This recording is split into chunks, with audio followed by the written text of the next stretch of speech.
ওকে, আজকে যেই কফিগুলো মানে ব্যাপক প্রচলিত সারা পৃথিবীতে সেই কফি মেনু নিয়ে আলোচনা করতে চাচ্ছি।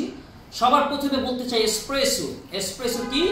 এটা হচ্ছে কফির বেস অর র শট অফ কফি, যেটা যদি আমরা ইতালিয়ান স্টাইল ফলো করি সেটা সিঙ্গেল শট হয় 30 ml মানে 1 আউন্সের মতো, এবং ডাবল শট হয় 60 ml মানে 2 আউন্সের মতো। যদি আমি এসপ্রেসো রেশিও মেনটেন করে কফিটা তৈরি করি তাহলে সেটা গিয়ে দাঁড়াবে 1:2 তে, মানে 10 গ্রাম কফি গুঁড়া হলে 20 গ্রাম এসপ্রেসো হবে। সচরাচর পৃথিবীতে 18 গ্রাম কফি বিন গুঁড়া থেকে 36 ml লিকুইড বের করে সেটাকে বলা হয় এসপ্রেসো। এরপরেও আপনি নিজের মন মতো চাইলে রেশিও এদিক সেদিক করে এসপ্রেসো বানাতে পারেন, তবে সেটা মনে রাখতে হবে এসপ্রেসো হচ্ছে র শট অফ কফি বা বেস অফ কফি, অথবা we can say mother of coffee. এরপর হচ্ছে মাকিয়াতো, ভেরি সিম্পল। এসপ্রেসোর সাথে মিল্ক স্টিম করে স্পুন দিয়ে ড্যাশ অফ মিল্ক ফোম দিয়ে দিলে হবে। এটা হচ্ছে ট্র্যাডিশনাল ইতালিয়ান স্ট্যান্ডার্ডস একটা নিয়ম।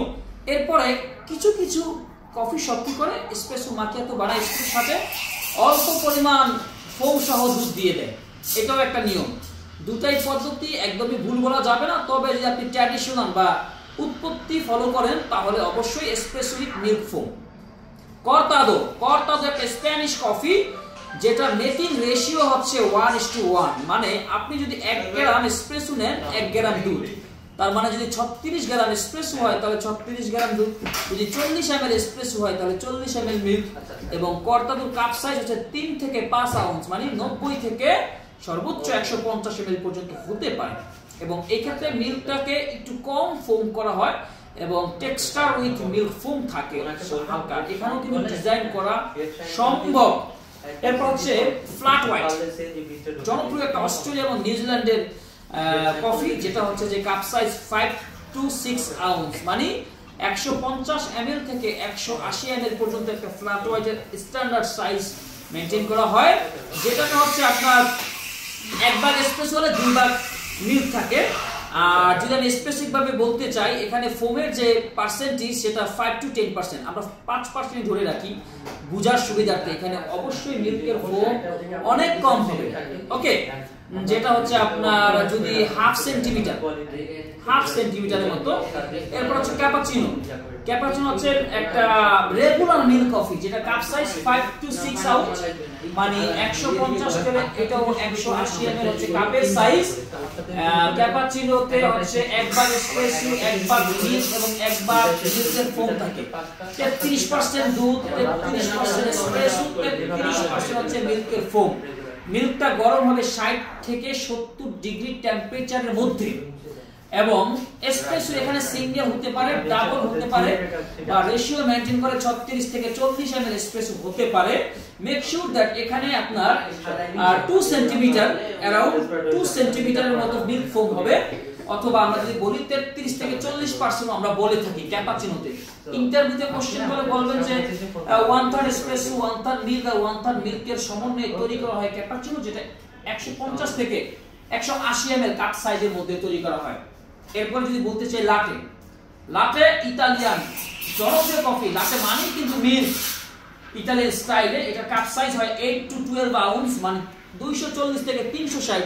এরপর নির্দিষ্ট কফি শপের কালচার, মালিকের নিয়ম অনুসারে কফির কাপের সাইজ এদিক সেদিক হতে পারে। স্ট্যান্ডার্ড যদি বলি 240 ml একটা ভালো ideal cup size for the লাটেতে এখানে মিল্কের ফোমের রেসিপিটা, মানে ফোমের রেশিওটা মিডল অবস্থায় থাকে। যেমন আমি যদি কাপটাকে 6 ভাগে ধরি, 1 ভাগ এসপ্রেসো, 1 ভাগ চলে যাবে মিল্ক ফোম, আর বাকি 4 ভাগ হচ্ছে মিল্ক, তাহলে বোঝা যাচ্ছে ক্যাপাচিনো থেকে লাটেতে মিল্কের পরিমাণ অবশ্যই বেশি।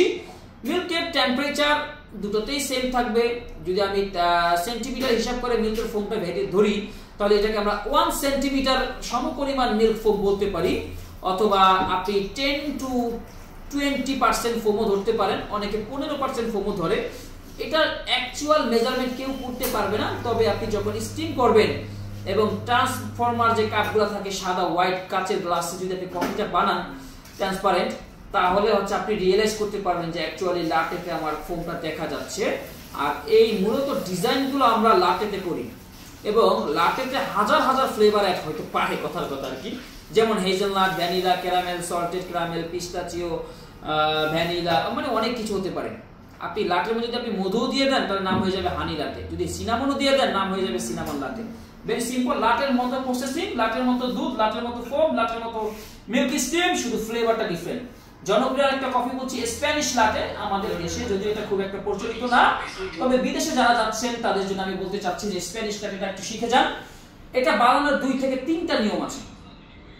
স্প্যানিশ লাটে হচ্ছে যে প্রথমত প্রি মিক্স করে রাখে, লাইক আগে বলে দিই, স্প্যানিশ হচ্ছে একটা স্পেনের কফি, যেটা যদিও স্পেনে উৎপত্তি হয়েছে কিন্তু বর্তমানে এটা স্পেনের জনপ্রিয় না। জনপ্রিয় কোথায়? সৌদি আরবে। ওকে, এটা একটা সুইট কনডেন্স মিল্ক দিয়ে তৈরি হয়।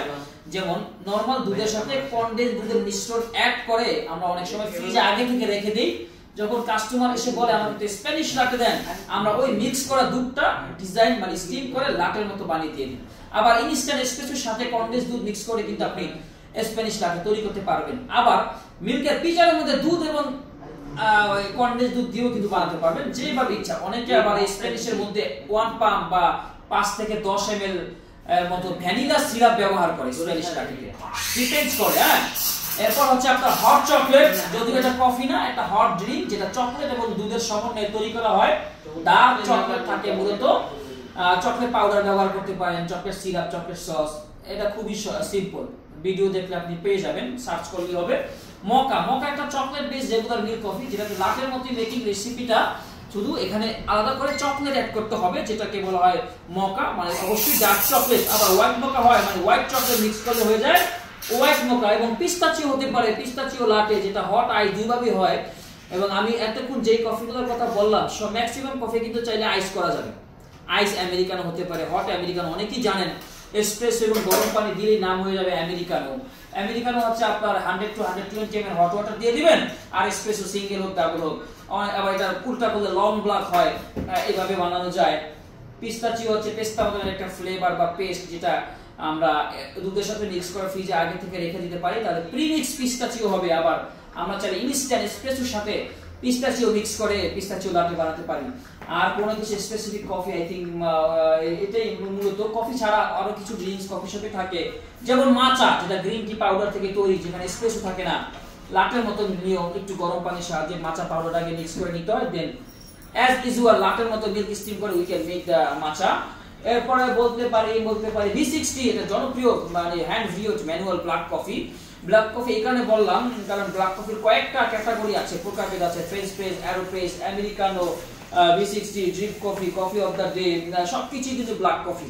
তাই V60 এক ধরনের জনপ্রিয় ব্ল্যাক কফি, যেটা মেকিং রেশিও 1:15 to 1:16, মানে 1 গ্রাম কফি সমান 15 গ্রাম গরম পানি। পানির তাপমাত্রা অবশ্যই 90 থেকে 96 ডিগ্রি পর্যন্ত তাপমাত্রা হবে ম্যাক্সিমাম।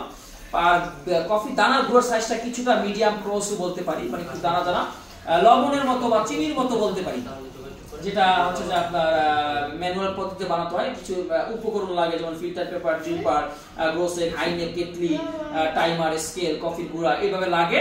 প্রথমে 40 থেকে 60 গ্রাম পানি দিয়ে 30 থেকে 45 সেকেন্ড ওয়েট করে, এরপর পর্যায়ক্রমে 60, 70, 80, 90 আপনি চাইলে কফি পানি দিয়ে আপনি কফিটা বানাতে পারেন। ভেরি সহজ, ভেরি ইজি টু মেক। আপনি চাইলে একটু ভিডিও দেখলে কিন্তু খুব সহজভাবে ঘরে বসেও কিন্তু এই কফিগুলো আপনি সবাইকে ধারণা পেয়ে যাবেন। আর প্র্যাকটিক্যাল ক্লাস করার জন্য অবশ্যই আপনাকে লাটে আর্ট শিখতে হবে, তাহলে পরিপূর্ণ একটা ট্রেনিং আপনার জন্য হয়ে যাবে। এছাড়াও কত কিছু জানতে হবে আপনাকে, আপনি কম সময়ের মধ্যে জানতে পারবেন না, তবে আপনাকে নিয়মিত কফির সাথে মিশে থাকতে হবে, তাহলে শিখতে পারবেন, তাহলে একজন ভালো বারিস্তা হওয়া সম্ভব। তো সবাইকে ধন্যবাদ। নিয়মিত কফি খান, পান করুন, কফি নিয়ে শিখুন। আর কোনো প্রবলেম হলে জানতে থাকুন, বা আমি জানলে আপনাদেরকে অবশ্যই জানাবো। আসসালামু আলাইকুম, চল গেলাম।